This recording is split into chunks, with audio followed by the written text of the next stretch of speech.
Topic 5.11 motion of two bodies connected by a string. एक string से क्या कर रखा है, दो बॉडीज को कनेक्ट कर रखा है और हमें क्या करना है, उन दो बॉडीज के मोशन को ऑब्जर्व करना है।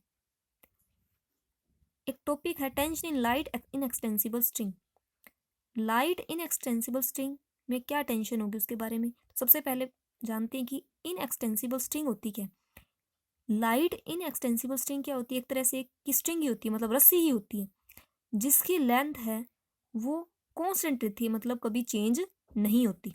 चाहे आप उसके से कितना भी वेट है वो आप उसके हैंग कर दो, तो वो स्ट्रिंग जिसकी लेंथ हमेशा कांस्टेंट रहती है वो क्या होगी, इन एक्सटेंसिबल स्ट्रिंग भी बोल सकते हैं उसे और इन इलास्टिक स्ट्रिंग भी बोल सकते हैं।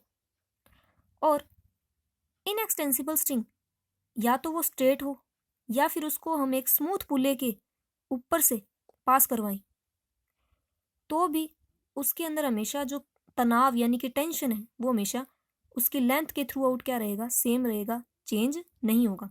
पर अगर दो स्ट्रिंग्स को आपने बांधा हुआ है तो दोनों स्ट्रिंग्स के अंदर क्या होगी, टेंशन्स अलग अलग होंगी। अगर वो सेम स्ट्रिंग है, मतलब एक स्ट्रिंग है, तब तो उसके थ्रू आउट लेंथ के अंदर टेंशन सेम रहेगी। अगर दो स्ट्रिंग्स को आपने ज्वाइन किया हुआ है तब उनके अंदर टेंशन्स क्या होंगी, अलग अलग होंगी।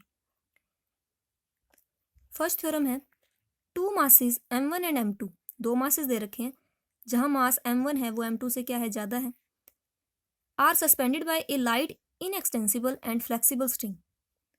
इन दो मासेस को क्या कर रखा है, एक रस्सी के सहारे लटकाया हुआ है, which passes over a smooth and fixed light pulley, और वो रस्सी क्या है, एक पुल्ले के ऊपर से पास कर रही है जिसमें एक साइड m1 मास लटकाया हुआ है और दूसरी साइड m2 मास लटकाया हुआ है स्ट्रिंग की हेल्प से।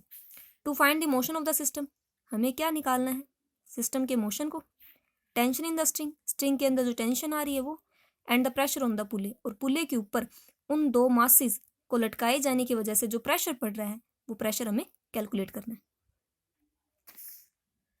मान लेते हैं ये हमारे पास कोई पुले है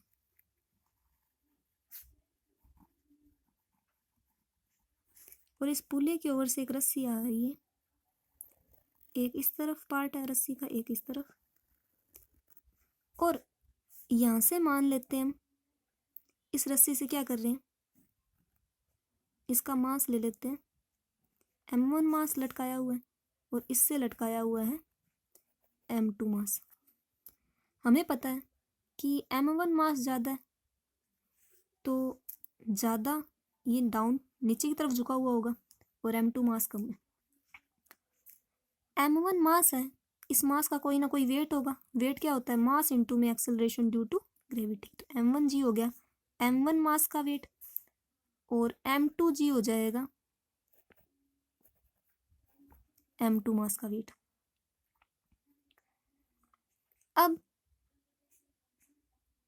इस रस्सी टोटल की लेंथ क्या ले लेते हैं हम, एल लेंथ ले लेते हैं, ये जो टोटल लेंथ है रस्सी की वो क्या ले ली, एल, और इस पुले के इस तरफ जो रस्सी की लेंथ है वो एक्स ले लेते हैं और दूसरी तरफ जो रस्सी की लेंथ है वो क्या ले लेते हैं, वाई।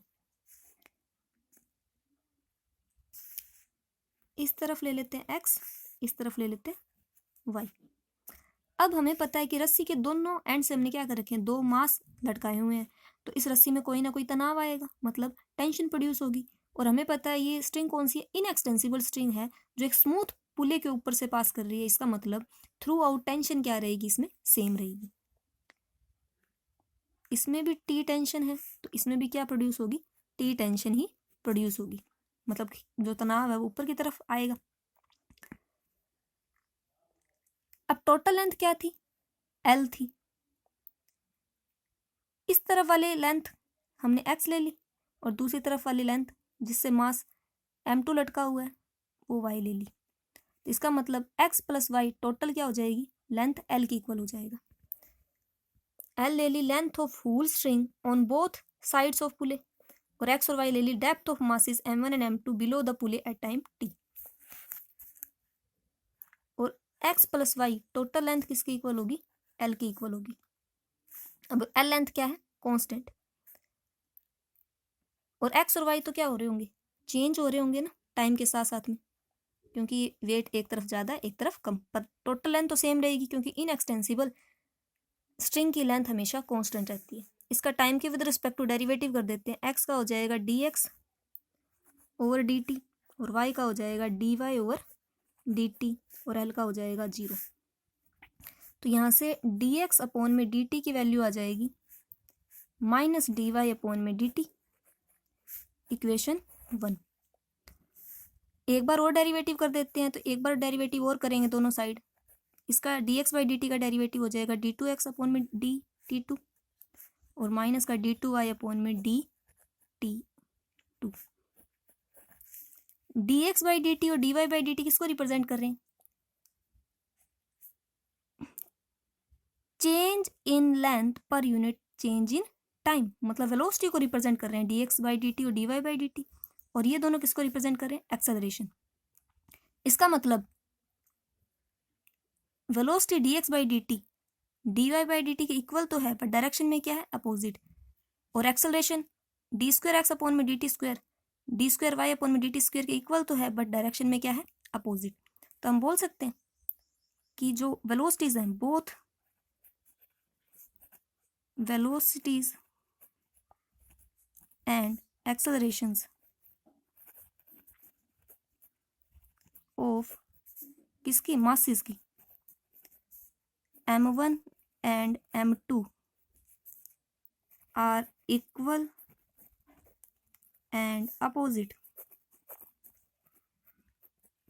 मीन अगर ये डाउनवर्ड मूव करेगा, जिस वेलोसिटी से डाउनवर्ड मूव करेगा, ये मास उतनी वेलोसिटी से क्या करेगा, अपवर्ड मूव करेगा। दोनों की वेलोसिटी तो सेम होगी, जिस वेलोसिटी से नीचे आ रहा है उस वेलोसिटी से ऊपर जाएगा, पर डायरेक्शन क्या है, अपोजिट। इसकी डाउनवर्ड डायरेक्शन होगी और इसकी क्या होगी, अपवर्ड डायरेक्शन होगी। इसका मतलब ये हुआ कि दोनों की जो वेलोसिटी और एक्सेलरेशन एक दूसरे के इक्वल एंड अपोजिट है। समझ में आ गया ये वाला।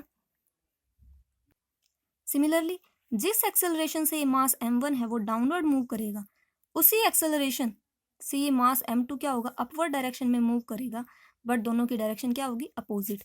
मान लेते हैं दोनों के जो एक्सेलरेशन है वो क्या है, f है, मतलब f क्या ले लेते हैं, एक्सेलरेशन with which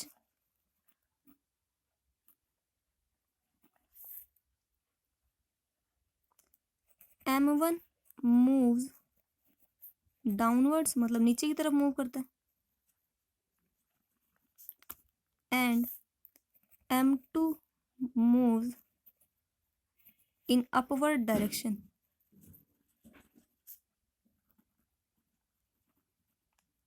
ओके, अब बात करते हैं m1 जो मास है इसके ऊपर कौन कौन से फोर्स एक्ट कर रहे हैं। एक तो फोर्स एक्ट कर रहा है वेट की फॉर्म में m1g डाउनवर्ड डायरेक्शन में, एक फोर्स एक्ट कर रहा है अपवर्ड डायरेक्शन में टेंशन की फॉर्म में। बट हमें पता है मास m1 है वो m2 से ज़्यादा है, तो ये डाउनवर्ड डायरेक्शन में मूव करेगा। डाउनवर्ड डायरेक्शन में मूव करेगा तो इक्वेशन ऑफ मोशन मतलब net force on mass m1 क्या आएगा, net force on mass m1। जब हमें पता है कि जब भी कोई बॉडी नीचे की तरफ मूव कर रही हो तो उसके ऊपर जो नेट फोर्स आता था वो इक्वल होता था weight of the mass minus उसके ऊपर जो नॉर्मल रिएक्शन हुआ करती थी, मतलब अपवर्ड डायरेक्शन में जो फोर्स लग रहा होता था वो हुआ करता था। तो फोर्स क्या होता है, मास इनटू में एक्सेलरेशन। तो मास m1, एक्सेलरेशन हमने f लिया, इक्वल टू वेट क्या है इसका, m1g माइनस नॉर्मल रिएक्शन किस फॉर्म में हो रही है, टेंशन की फॉर्म में। तो m1f is equal to m1g minus t, इसे इक्वेशन नाम दे देते हैं 1। Similarly net force on mass m2, m2 के ऊपर जो नेट फोर्स है वो क्या लग रहा होगा, m2 के ऊपर कौन कौन से फोर्स लग रहे हैं, एक तो फोर्स डाउनवर्ड डायरेक्शन में वेट की फॉर्म में लग रहा है, एक अपवर्ड डायरेक्शन में टेंशन की फॉर्म में लग रहा है। और हमें पता है कि ये मास m2 है वो m1 के कंपैरिजन में कम है, तो ये अपवर्ड डायरेक्शन में मूव करेगा, मतलब ये अपवर्ड डायरेक्शन में एक्सेलरेट करेगा। अपवर्ड डायरेक्शन में एक्सेलरेट करता है तो इस मास के ऊपर जो नेट फोर्स होगा उसका फॉर्मूला क्या होगा, नॉर्मल रिएक्शन। इसके ऊपर जो नॉर्मल रिएक्शन हो रही है, मतलब इसके ऊपर अपवर्ड डायरेक्शन में जो फोर्स लग रहा है, minus weight of mass m2। Force क्या होगा, मास इंटू में एक्सेलरेशन, मास है m2, एक्सेलरेशन है f, नॉर्मल रिएक्शन t की फॉर्म में ही हो रही है, और वेट क्या आ जाएगा इसका m2g। इक्वेशन 2, 1 और 2 को हम क्या कर देते हैं, ऐड कर देते हैं, एडिंग 1 एंड 2। इन इक्वेशंस को इक्वेशन ऑफ मोशन भी बोला जाता है। दोनों को ऐड करेंगे, इस तरफ ऐड हो जाएगा m1f plus m2f, m1f plus m2f, और दूसरी तरफ t से t कैंसल आउट हो जाएगा, बचेगा क्या, m1g minus m2g, m1g minus m2g। यहाँ से हम क्या करेंगे, f कॉमन ले लेंगे तो ब्रैकेट में बचेगा m1 प्लस m2, दूसरी तरफ g कॉमन ले लेंगे तो m1 माइनस m2 बचेगा। एक्सेलरेशन f की वैल्यू आ जाएगी g m1 minus m2 upon में m1 प्लस m2। ये आ गई एक्सेलरेशन की वैल्यू। क्या निकालना था, find the motion of the system. Motion of the system मतलब एक्सेलरेशन निकल गया हमारे पास। अब हमें निकालना टेंशन इन द स्ट्रिंग। अब टेंशन इन द स्ट्रिंग है, उसकी वैल्यू निकालते हैं। कोई भी इन दोनों में से किसी भी एक इक्वेशन में पुट कर देते हैं, इक्वेशन 1 में पुट कर देते हैं। तो फ्रॉम 1 इक्वेशन है m1f is equal to m1g minus t. तो यहाँ से t की वैल्यू आ जाएगी m1g minus m1f, t is equal to m1 common ले लेंगे तो g माइनस f आ जाएगी। f की वैल्यू पुट कर देंगे, f की वैल्यू है g m1 minus m2 upon में m1 प्लस m2। यहाँ से हम m1 तो पढ़ा ही है, g और बार कॉमन ले लेंगे और इसका एलसीएम लेके इसे सोल्व करेंगे तो m1 से m1 कैंसिल होके ऊपर बचेगा 2m2, 2m2 वो 2 हम आगे लिख देते हैं, नीचे बचेगा m1 प्लस m2। तो t की वैल्यू आ जाएगी 2m1 m2g अपॉन में m1 प्लस m2।